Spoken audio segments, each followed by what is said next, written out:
Most people think you either make it big in Hollywood or you fail. But I'm living proof that that isn't entirely true.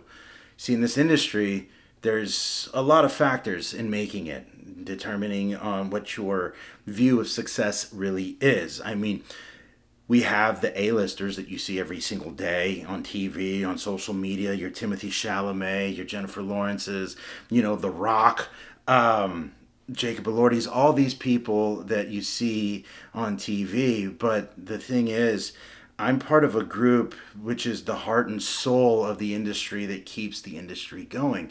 I'm a journeyman actor. I'm a character actor.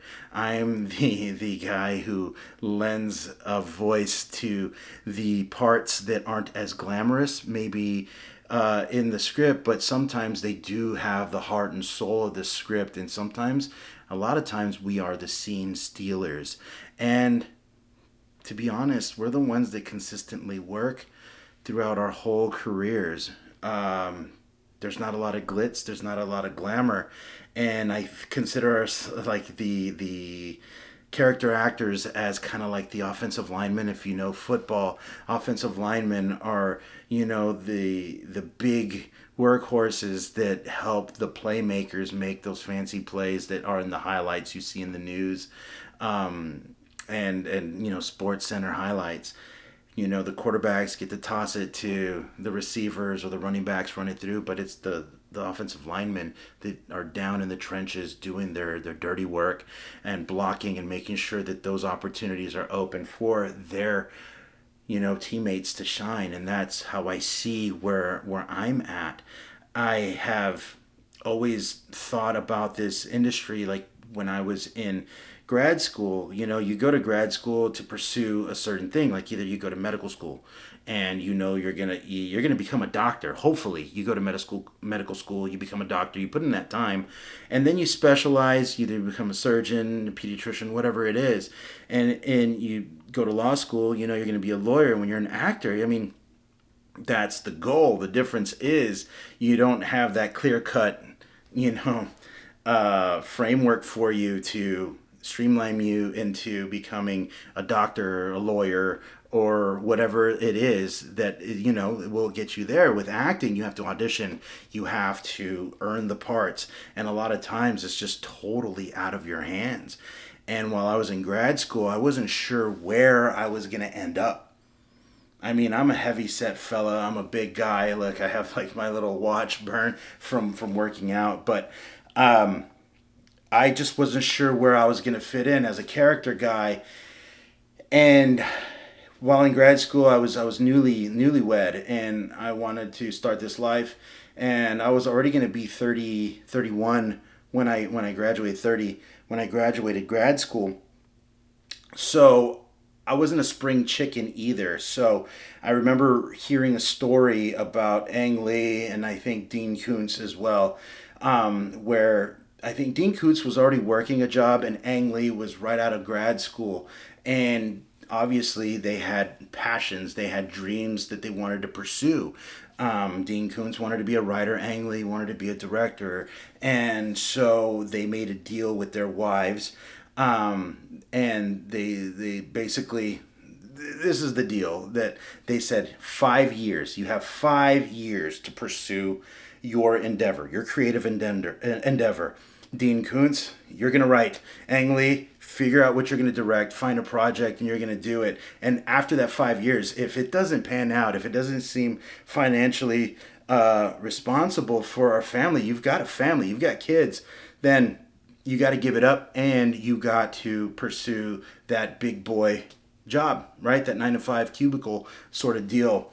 And they worked, they hustled, they did their thing, and they caught their big breaks. We all know what Ang Lee has accomplished in this industry. And we know that Dean Koontz is now one of the top selling horror authors right after Stephen King. And I remember hearing that story in like my second year. I just came across, of course, by fate, that it came across my path through social media or whatever. I don't even remember where I saw the stories. And so I told my wife that, we spent all this money and I'm still in debt to grad school. I was like, it'd be silly not to pursue or even try to pursue acting for just a little bit. And I said, you know what? I'm 30. I'm not young. And I don't want to take us down that road of, like I think I said in the other video, like I don't want to sound like that 40-year-old, 50-year-old guy that's in the band that thinks, the band's going to make it. Trust me, the band is going to make it. I don't want to be that guy. So I told my wife, give me 5 years.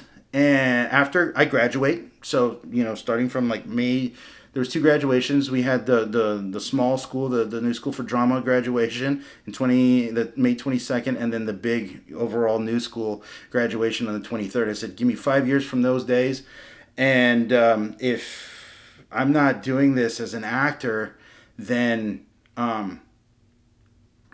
I'll find another job. More than likely, I'll have to be a teacher. Probably go to high school or something, and I'll do that. I'll give up on chasing this dream of being in front of a camera or on stage.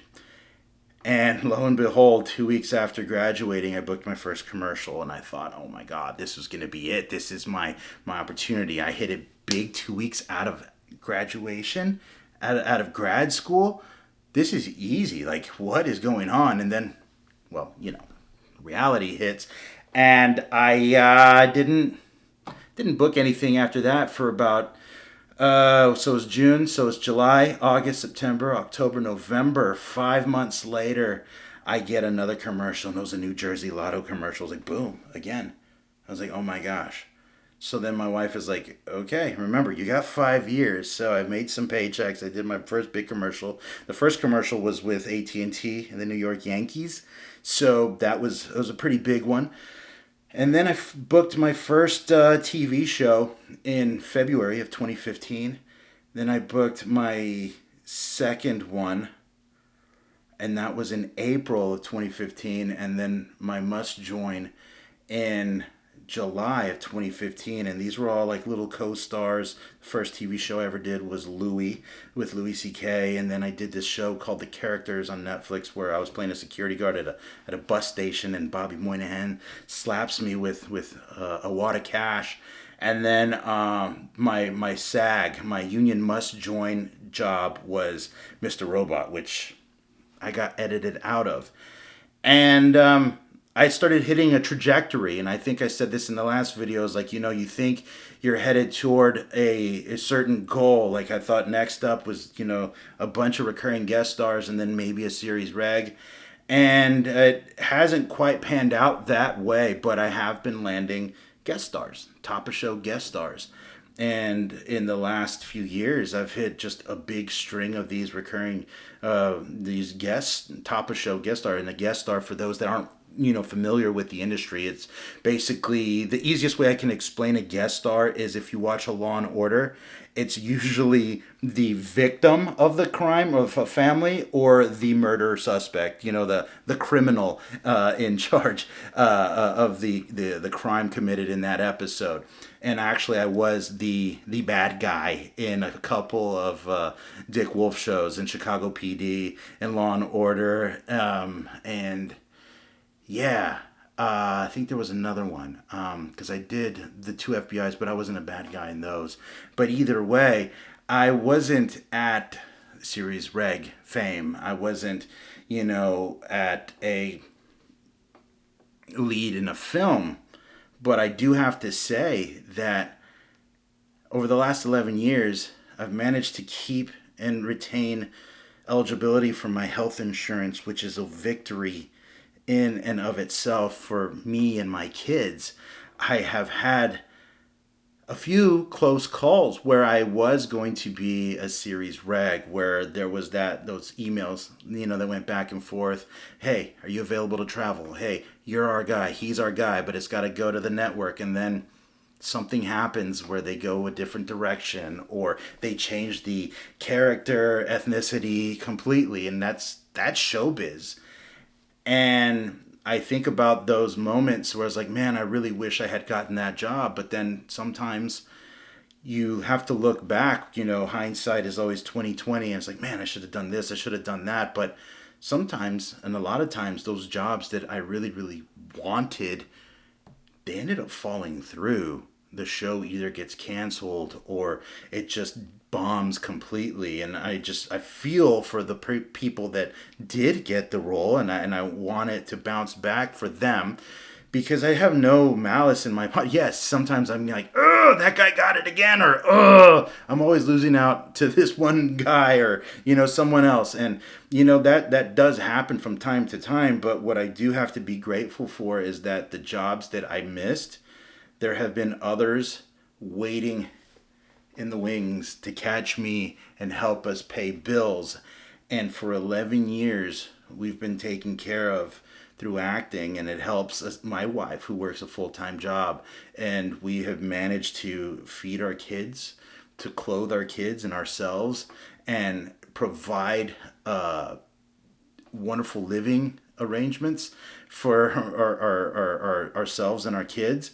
And I think that is the victory in what I'm doing. And I think one of the things that we have to look at in terms of human beings is sometimes we really want that promotion. Sometimes we really want that job, that acting job, and it just never pans out for us. You have to look at where you're at. It's like, listen, I am contributing and I'm dealing with a lot. Like, if you look at corporate America, I know that there have been people I know closely who have been working in corporate America, and they would have loved to have raises, and then you find out what their bosses are going through, the rings that the higher ups are making them jump through. It's just unnecessary. You have to be grateful for where you're at and not dealing with that, because it comes down to your mental health. Like, listen, after I finish recording this video, I can get a call from my agent and they say, hey, Hollywood called and they want you to be on the new hit TV show. We swear it's going to be a hit. It's going to be awesome. And it could be one of the worst experiences of my life. It could be a job that, yeah, I can make a ton of money on, because there really is life-changing money with some TV shows. But I could go to work every day and be miserable. It could be a show that I don't believe in. And sometimes you have to weigh out those opportunities. And I've been grateful enough to work on some jobs with some amazing actors and actresses that I have learned from, both good and bad. I have learned from watching other series regulars on some of these TV shows, where I see some that are just so grateful to be there every single day, and I see some that are just phoning it in, not grateful for the opportunity that they have, knowing that there's other people like me, and there's tons of actors I know out in New York and LA that would love to be where they're at, and these people just are taking the opportunity for granted. So with that being said, through my experience and through the consistency of the work that I have learned a lot, so that when the time comes, I'm not saying if, I'm saying when the time does come, I'll be ready. And I know I'm not perfect, but I want to be the best role model and the best teammate to elevate the performances of the other actors on set, to where we can deliver a wonderful show for everyone to watch. And I think that's something to think about. Like, I'm grateful for the jobs that I have had, and I have been very fortunate to have worked more than most. There's a lot of people like I have caught myself being down sometimes, like, man, I haven't worked in a few months, but I've already worked this year. I've worked twice this year, and on amazing TV shows with amazing actors. And it's just sometimes we can be little brats. I can be a little brat, but I think you have to put success in focus. I have worked consistently for 11 years, at least 1, 2, 3 times a year on a few different projects. And there's people who hit a hot streak right off the bat, right? And straight out the gates, and they've booked a series reg, and then boom, nothing for years and years and years. Or they've been successful and then nothing for years and years. Or they hit it late in life. Meanwhile, I'm here just like the tortoise in the hare. I'm the tortoise, and I'm just going and going and going and going and going. And I've been very, very fortunate. So I think this industry has shown that there are opportunities. If you look at success in one way, I think the best way to look at success is the little victories that you do have and the consistent victories that you do have. And that's what I've been able to attain over the last 11 years. So, yeah, that's just the thought process. But I have been working, and I am a working actor. I am successful in the fact that the industry hasn't totally forgotten about me. And hope it doesn't. But I'm here and I'm ready whenever it is. And I will always be ready to work. And I know more opportunities will come about. And I'm just barely getting started. So I just want to thank the one or two of you that are watching, and maybe the same one or two of you watched the last video, shared it with another one or two of you. So maybe the three and four of you that are watching, thank you. Hit that subscribe button. There's a little bell, I think, somewhere on there. Hit that. It's a notification. So whenever I post a video, you can watch it as soon as it comes out.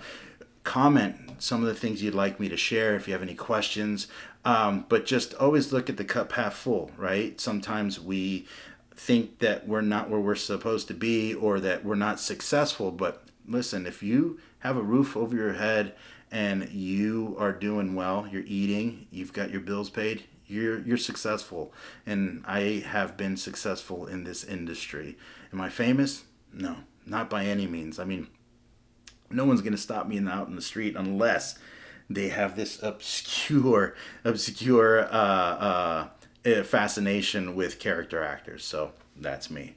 But anyway, thank you for watching, and I'll see you next time.